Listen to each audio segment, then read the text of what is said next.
नमस्कार दोस्तों, स्वागत है आपका माया क्लासेस पर। आज की इस विशेष क्लास में हम हिंदी साहित्य के रीतिकाल से जुड़े उन महत्वपूर्ण वस्तुनिष्ठ प्रश्नों को हल करेंगे जो अक्सर UPSC, TET, CTET, NET JRF और अन्य सभी स्टेट लेवल की प्रतियोगी परीक्षाओं में बार बार पूछे जाते हैं। आज हम प्रत्येक प्रश्न को विस्तार से समझेंगे ताकि उस प्रश्न से जुड़े अन्य तथ्य भी आपको याद हो जाएं। तो चलिए बिना समय गंवाए शुरू करते हैं आज की ये महत्वपूर्ण क्लास। प्रश्न 1। रीतिकाल को श्रृंगार काल नाम किस विद्वान ने दिया था? ए. आचार्य रामचंद्र शुक्ल, बी. मिश्रबंधु, सी. आचार्य विश्वनाथ प्रसाद मिश्र, डी. डॉक्टर रमाशंकर शुक्ल रसाल। उत्तर: इसका सही उत्तर है सी. आचार्य विश्वनाथ प्रसाद मिश्र। व्याख्या: दोस्तों, जहां आचार्य रामचंद्र शुक्ल ने इसे रीतिकाल कहा, वहीं विश्वनाथ प्रसाद मिश्र ने इस काल की श्रृंगारिक प्रवृत्ति को देखते हुए इसे श्रृंगार काल कहना अधिक उपयुक्त समझा। अक्सर परीक्षाओं में नामकरण से जुड़े प्रश्न जरूर पूछे जाते हैं। प्रश्न 2। बिहारी सतसई में कुल कितने दोहे संकलित हैं? ए. 700, बी. 713, सी. 725, डी. 800। उत्तर: सही उत्तर है बी. 713 दोहे। व्याख्या: महाकवि बिहारी रीतिसिद्ध काव्यधारा के कवि थे। उनकी इकलौती कृति बिहारी सतसई में कुल 713 दोहे हैं। हालांकि कुछ विद्वान इनकी संख्या 719 भी मानते हैं, लेकिन प्रतियोगी परीक्षाओं में 713 को ही मुख्य विकल्प माना जाता है। प्रश्न 3। कठिन काव्य का प्रेत किस कवि को कहा जाता है? ए. भूषण, बी. देव, सी. केशवदास, डी. मतिराम। उत्तर: सही उत्तर है सी. केशवदास। व्याख्या: आचार्य रामचंद्र शुक्ल ने केशवदास की भाषा की क्लिष्टता और कठिन शब्दावली के कारण उन्हें कठिन काव्य का प्रेत कहा था। इनकी सबसे प्रसिद्ध रचना रामचंद्रिका है, जिसे छंदों का अजायब घर भी कहा जाता है। प्रश्न 4। रीतिकाल का वह कौन सा एकमात्र कवि है जिसने वीर रस में प्रमुखता से रचनाएं की? ए. घनानंद, बी. भूषण, सी. बिहारी, डी. सेनापति। उत्तर: सही उत्तर है बी. भूषण। व्याख्या: ये प्रश्न बहुत महत्वपूर्ण है क्योंकि पूरा रीतिकाल श्रृंगार प्रधान था, लेकिन कवि भूषण ने अपनी रचनाओं जैसे शिवराज भूषण और छत्रसाल दशक के माध्यम से राष्ट्रीयता और वीरता का स्वर बुलंद किया। प्रश्न 5। घनानंद किस काव्यधारा के कवि माने जाते हैं?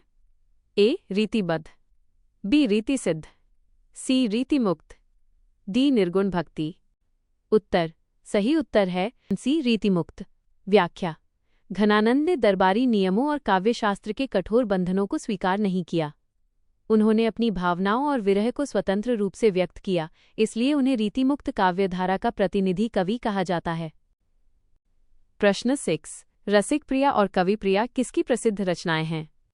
ए. पद्माकर, बी. केशवदास, सी. भिखारीदास, डी. आलम। उत्तर: सही उत्तर है बी. केशवदास। व्याख्या: केशवदास को हिंदी साहित्य का प्रथम आचार्य माना जाता है। रसिक प्रिया और कवि प्रिया उनके शास्त्रीय ज्ञान को दर्शाने वाले महत्वपूर्ण लक्षण ग्रंथ हैं। प्रश्न 7। ललितल लाम और मतिराम सतसई के रचयिता कौन हैं? ए. भूषण, बी. देव, सी. मतिराम, डी. पद्माकर। उत्तर: सही उत्तर है सी. मतिराम। व्याख्या: मतिराम रीतिकाल के बहुत ही सरल और स्पष्ट भाषा के कवि माने जाते हैं। ललितल्लाम इनका प्रसिद्ध अलंकार निरूपण ग्रंथ है। प्रश्न 8। रीतिकाल की मुख्य भाषा कौन सी थी? ए. अवधी, बी. ब्रजभाषा, सी. खड़ी बोली, डी. मैथिली। उत्तर: सही उत्तर है बी. ब्रजभाषा। व्याख्या: दोस्तों, रीतिकाल में ब्रजभाषा अपने माधुर्य और कलात्मकता के शिखर पर थी। इस काल का लगभग समस्त काव्य ब्रजभाषा में ही रचा गया है। प्रश्न 9। अभिधा उत्तम काव्य है, मध्य लक्षणालीन। यह प्रसिद्ध पंक्ति किस कवि की है? ए. बिहारी, बी. भिखारीदास, सी. देव, डी. चिंतामणि। उत्तर: सही उत्तर है सी. देव। व्याख्या: कवि देव ने शब्द शक्तियों के महत्व को बताते हुए अभिधा शब्द शक्ति को सबसे उत्तम माना है। यह पंक्ति अक्सर नेट और टीजीटी-पीजीटी परीक्षाओं में पूछी जाती है। प्रश्न 10। रीतिकाल को अलंकरण काल या अलंकृत काल किसने कहा है? ए. मिश्रबंधु, बी. डॉक्टर रामकुमार वर्मा, सी हजारी प्रसाद द्विवेदी, डी आचार्य शुक्ल। उत्तर सही उत्तर है ए मिश्रबंधु। व्याख्या। मिश्रबंधुओं ने अपनी प्रसिद्ध पुस्तक मिश्रबंधु विनोद में कवियों की अलंकारिक प्रवृत्ति को देखते हुए इस काल को अलंकृत काल नाम दिया था। प्रश्न 11। प्रबोध पचासा और जगद्विनोद किसकी रचनाएं हैं? ए सेनापति, बी मतीराम, सी पद्माकर, डी घनानंद। उत्तर सही उत्तर है सी पद्माकर। व्याख्या। पद्माकर रीतिकाल के अंतिम चरण के सबसे प्रसिद्ध कवि हैं। जगद्विनोद को रीतिकाल का सार ग्रंथ भी कहा जाता है। प्रश्न 12। ऋतु वर्णन के लिए रीतिकाल का कौन सा कवि सबसे अधिक प्रसिद्ध है? ए सेनापति, बी बिहारी, सी देव, डी भूषण। उत्तर सही उत्तर है ए सेनापति। व्याख्या। सेनापति ने प्रकृति और ऋतुओं का इतना सजीव वर्णन किया है कि उन्हें रीतिकाल का प्रकृति प्रेमी कवि कहा जाता है। प्रश्न 13। काव्य निर्णय और शब्दनाम के रचयिता कौन हैं? ए देव, बी भिखारीदास, सी केशवदास, डी चिंतामणि। उत्तर सही उत्तर है बी भिखारीदास। व्याख्या। भिखारीदास रीतिबद्ध धारा के प्रमुख आचार्य कवि हैं। काव्य निर्णय में इन्होंने काव्य के विभिन्न अंगों का विस्तृत विवेचन किया है। प्रश्न 14। सुजानहित और इश्कलता किसकी प्रसिद्ध कृतियां हैं? ए बोधा, बी ठाकुर, सी घनानंद, डी आलम। उत्तर सही उत्तर है सी घनानंद। व्याख्या। घनानंद की प्रेमिका का नाम सुजान था और उन्होंने अपनी विरह वेदना को इन्हीं रचनाओं के माध्यम से अमर कर दिया। प्रश्न 15। रीतिकाल के पतन का मुख्य कारण क्या माना जाता है? ए भाषा की कमजोरी, और बी लोक जीवन से पूरी तरह कटाव और अत्यधिक चमत्कार प्रदर्शन, सी राजाओं का अभाव, और डी भक्ति भावना का उदय। उत्तर सही उत्तर है और बी लोक जीवन से पूरी तरह कटाव और अत्यधिक चमत्कार प्रदर्शन। व्याख्या। रीतिकाल के कवि केवल दरबारी मनोरंजन और श्रृंगार तक सीमित रह गए थे, जिस कारण वे सामान्य जनता की समस्याओं और यथार्थ से दूर हो गए। प्रश्न 16। इनमें से कौन सा कवि रीतिमुक्त श्रेणी में नहीं आता? ए घनानंद, बी बोधा, सी मतीराम, डी आलम। उत्तर सही उत्तर है सी मतीराम। व्याख्या। मतीराम रीतिबद्ध कवि हैं, जबकि घनानंद, बोधा और आलम रीतिमुक्त काव्यधारा के प्रमुख स्तंभ हैं। प्रश्न 17। आचार्य रामचंद्र शुक्ल ने रीतिकाल का प्रवर्तक किसे माना है?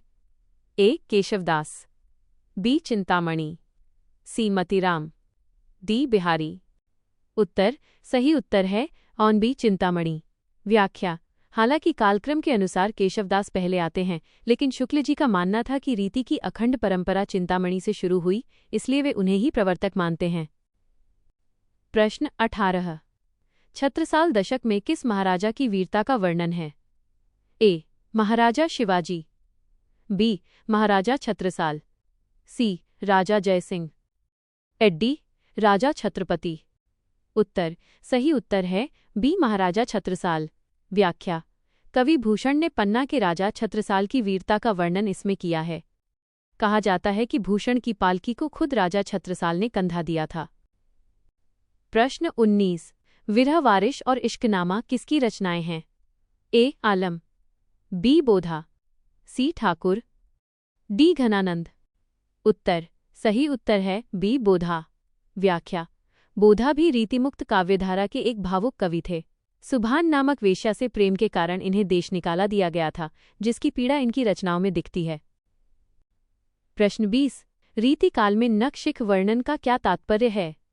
ए युद्ध का वर्णन, और बी प्रकृति का वर्णन, सी नायिका के पैरों के नाखून से लेकर सिर के बालों तक के सौंदर्य का वर्णन, डी भक्ति का वर्णन। उत्तर सही उत्तर है सी नायिका के पैरों के नाखून से लेकर सिर के बालों तक के सौंदर्य का वर्णन। व्याख्या। रीतिकाल के कवियों ने श्रृंगार के तहत नायिका के शारीरिक सौंदर्य का बहुत ही सूक्ष्म और अलंकारिक वर्णन किया है। प्रश्न 21। भिखारीदास का जन्म स्थान कहाँ माना जाता है? ए कानपुर, बी प्रतापगढ़ उत्तर प्रदेश, सी इलाहाबाद, डी मथुरा। उत्तर सही उत्तर है बी प्रतापगढ़ उत्तर प्रदेश। व्याख्या: भिखारीदास प्रतापगढ़ के राजा के आश्रय में रहते थे और रीतिबद्ध कवियों में इनका स्थान बहुत ऊंचा है। प्रश्न 22। रामचंद्रिका को छंदों का अजायब घर किसने कहा है? A. Doctor Nagendra, B. Doctor Ramswaroop Chaturvedi, C. Acharya Shukla, D. Hazari Prasad Dwivedi. उत्तर: सही उत्तर है और बी. डॉक्टर रामस्वरूप चतुर्वेदी। व्याख्या: केशवदास की रामचंद्रिका में छंदों की इतनी अधिक विविधता है कि इसे छंदों का संग्रहालय या अजायब घर कहा जाता है। प्रश्न 23। लोगन कवित्त कीबो खेल करी जानो है, यह पंक्ति किस रीतिमुक्त कवि की है? ए. घनानंद, बी. ठाकुर, सी. आलम, डी. बोधा। उत्तर: सही उत्तर है ऑन बी. ठाकुर। व्याख्या: इस पंक्ति के माध्यम से कवि ठाकुर ने उन कवियों पर चोट की है जो कविता को केवल मनोरंजन या खेल समझते थे। प्रश्न 24। रीतिकाल के अधिकांश कवि किस सामाजिक वर्ग के आश्रय में रहते थे? ए. किसान वर्ग, बी. व्यापारी वर्ग, सी. राजा और सामंत वर्ग, डी. सन्यासी वर्ग। उत्तर: सही उत्तर है सी. राजा और सामंत वर्ग। व्याख्या: रीतिकाल दरबारी संस्कृति का काल था जहां कवियों को अपनी आजीविका के लिए राजाओं और जमींदारों पर निर्भर रहना पड़ता था। प्रश्न 25। हिततरंगिणी के रचनाकार कौन हैं जिसे रीतिकाल की सबसे पुरानी रचनाओं में गिना जाता है? ए. कृपाराम, बी. नंददास, सी. केशवदास, डी. रहीम। उत्तर: सही उत्तर है ए. कृपाराम। व्याख्या: कृपाराम की हिततरंगिणी 1541 ई को रीति निरूपण की सबसे पहली उपलब्ध पुस्तक माना जाता है। प्रश्न 26। नायक के 4 भेदों में धीरललित नायक का उदाहरण कौन है? ए. श्री राम, बी. श्री कृष्ण, सी. परशुराम, डी. युधिष्ठिर। उत्तर: सही उत्तर है ऑन बी. श्री कृष्ण। व्याख्या: जो नायक कलाप्रिय, कोमल स्वभाव वाला और चिंता रहित होता है उसे धीरललित कहा जाता है। श्री कृष्ण को इसी श्रेणी का नायक माना गया है। तो दोस्तों, ये थे रीतिकाल के वो महत्वपूर्ण प्रश्न जो आपकी आगामी परीक्षाओं के लिए बहुत ज़रूरी हैं। उम्मीद है माया क्लासेस की यह वीडियो आपकी तैयारी में मददगार साबित होगी। अगर आप चाहते हैं कि हम ऐसे ही किसी और विषय जैसे आधुनिक काल या भक्तिकाल पर भी प्रश्न लेकर आएं, तो हमें कमेंट बॉक्स में ज़रूर बताएं। पढ़ते रहिए और सफलता की ओर बढ़ते रहिए। इस वीडियो को लाइक करें, अपने दोस्तों के साथ शेयर करें और हमारे चैनल को सब्सक्राइब करना न भूलें। मिलते हैं अगली क्लास में, तब तक के लिए धन्यवाद और शुभकामनाएं।